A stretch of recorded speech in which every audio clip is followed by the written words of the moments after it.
Hey, problem solvers. What do you say we look at Module 5? Welcome. Today is Monday, July 29th. Almost halfway done through Phoenix summer, 114 degrees. Okay, enough small talk. Guys, great job on your Module 4 papers. I still haven't scored them, but took a quick look at some of them and looking forward to getting on that tomorrow. Hopefully everybody's caught up nicely and ready to roll. Now we're going into the last 4 modules, of which the next 3 are big, and the last one is, kind of a cleanup and reflection. So let's talk about the objectives here. Determine the elements needed to implement an action plan and analyze the elements of an action plan. Okay, so action plan. That's, the movement. What is the action that you're going to use when you implement your problem solving for social change? It depends what type of solution you have. Is it community awareness, getting people together?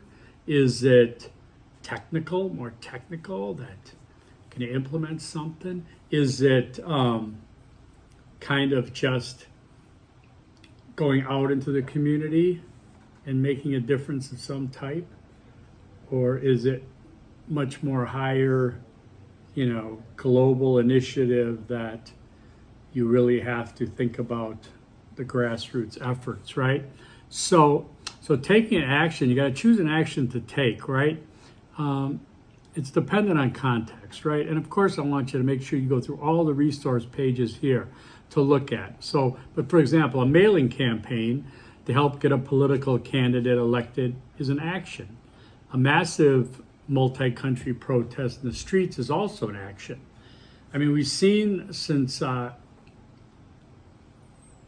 Kamala Harris has run of the actions that have taken place, for example, in terms of these giant Zoom calls, right? And it's, demographically kind of directed. Their action was to drive support, obviously gain some donations through this momentum and shift that today is I think it's the white dudes for Harris call. So you got like Ruffalo on there, you got Mark Hamill on there, you got a number of celebrities, politicians, of course, to get that segment going, okay? Whatever you feel about the politics, I'm not going to give you my ideas, but this is an action that took off when the president stepped aside for her, and they just went ahead to take off, right? So that's the action. So some actions have looked like Arab Spring. Remember that? You might be too young for it, but the Arab Spring was really big. That was like 2011, and it was huge. And I thought actually more was going to change, and it didn't. But it was incredible the things that were going on in Egypt. Things changed a lot in Libya, Muammar Gaddafi, things, and it was a very interesting time. I have a book over there written by I can't remember, autographed by I can't remember, about the Arab Spring.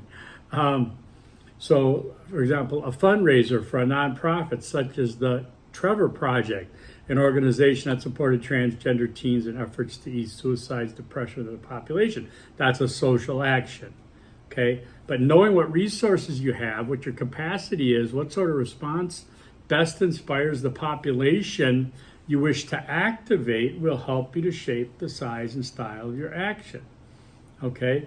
So the population, we'll get into that. But first, let me talk about determining what you will need.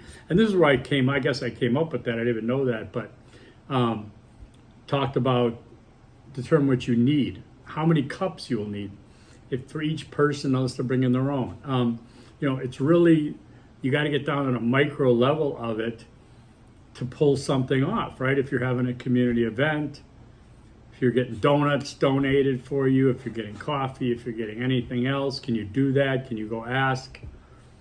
And how do you prepare for that, right? Do you prepare a little brochure, so to speak, or a little PowerPoint, whatever it is you do nowadays, to try to go out in the community and show this? Say, I'm trying to put together this, and here's what's going on.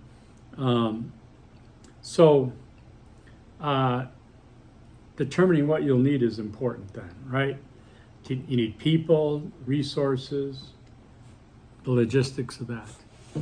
Choosing an engagement style. Here's where you have to consider your audience, right? So when it comes to, again, the social action, the action you're going to take, you consider your audience. Who are you trying to get at here?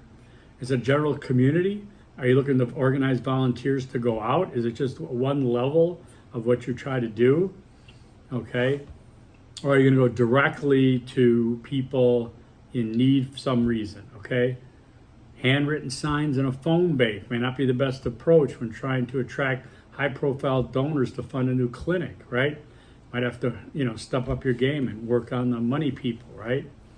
So knowing what you're trying to accomplish is a large part of determining what the action will look like, okay? Then you got to identify the coalition/communities for your action. So who do you want to help and support for your campaign? Who's going to be receiving the benefits? Is it going to be people that you're already a part of that group? Or is it, let's say, the unhomed that you're going to try to help? And so you're not part of that, but how are you going to get in there? How do you make contact, connection? Are you making sure that you're not doing something that's offensive? Because it could happen, even if you're naive about it. Then so you have to prepare yourself into what you will need to and be aware of the situation. I go back to when I worked with recently resettled refugees. Okay, so back in the day when you had turning the camera the other way. Okay, right up in, it's in here, South Sudan, okay? It used to be just Sudan. The Sudan, they called it. Like the Ukraine. We got rid of the in both of those, Sudan. And there was political unrest in the north and the south. Now there's a South Sudan. It took many decades to get that cleared up. The South Sudan was more sub-Saharan.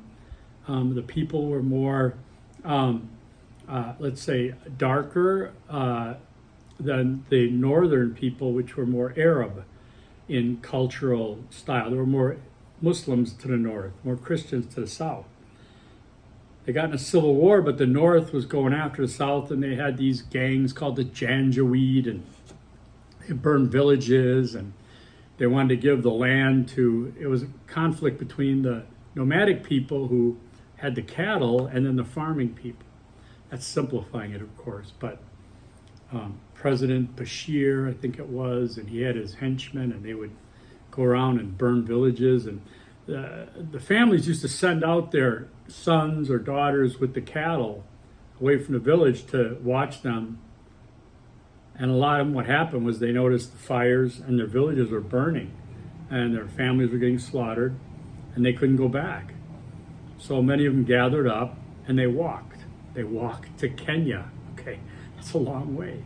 For example, it's like you guys in North Carolina walking to Arkansas, or maybe probably farther actually. It's probably like maybe walking to Arizona, dare I say.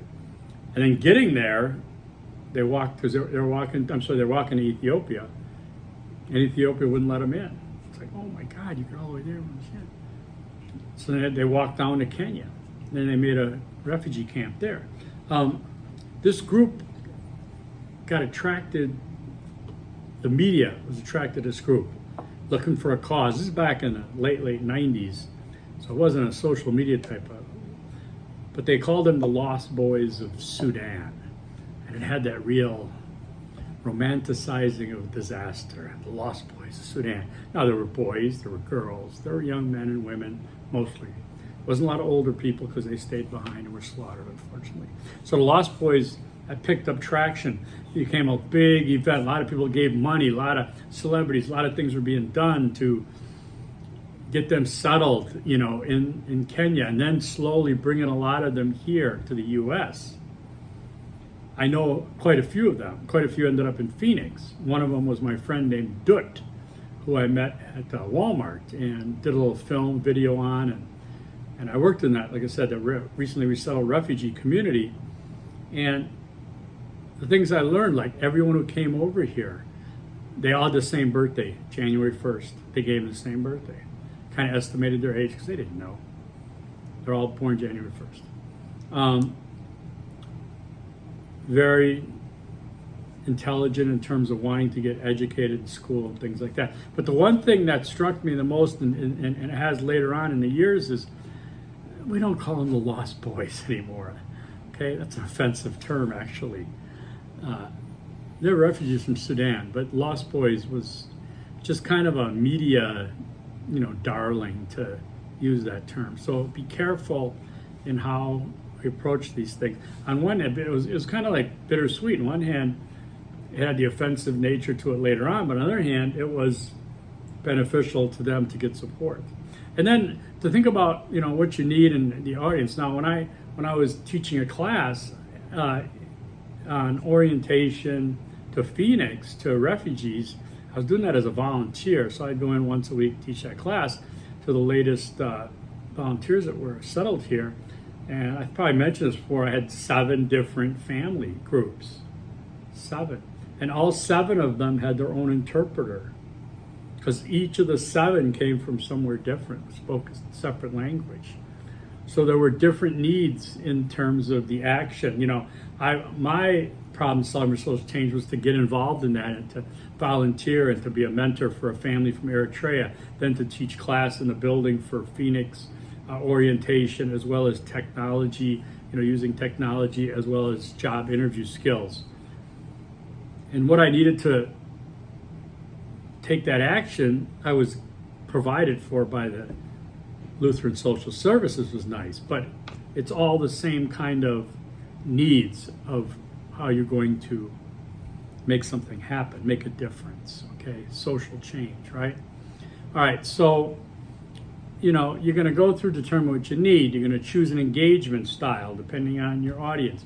You're going to identify coalitions or communities for your action. Is somebody doing this already in your area? Is it going to be redundancy? What? It's important to be aware of how it might impact how you understand the issue, how you seek to address it, how the community may or may not feel your efforts are worth it or appropriate. Okay? Like the protest, they mentioned this about climbing up in a tree and sitting in a tree for a couple of months. There's some planning that goes into that, right? Now, here's a closing thoughts on activism. For example, many European countries and the United States have historically sought to help communities across Africa. Of course, you can look at it up and down. There's a ton of causes, and and I could name probably half a dozen, but it wastes your time. But I could do that easily, going on all my life. And however, the approach has often assumed commonalities among African communities, with little consideration for the fact that there are 54 distinct African countries and more than 1,000 languages spoken in Africa. The amount of cultures, and I'm an African studies major. There's my certificate right there. Look at that. There it is right there. It says African and African American Studies. Anyways, just trying to give myself some street cred here. And so there's like a website or a Twitter thing. Africa is not a country. It's not. It's a gigantic continent from the northern parts down from the Mediterranean down to South Africa, Johannesburg, from Casablanca. It's so big you cannot generalize it. Okay. Anyways, so there's required resources. 14 minutes. I'm sorry, you guys. I got carried away. Do the resources. Maybe I'll talk about that later in a week. The discussion board is a peer-reviewed one That's very specific, and I'll probably get on that. Maybe tomorrow, Wednesday, I'll submit another one, but I'm going to let you go 15 minutes. All right, see you. Bye.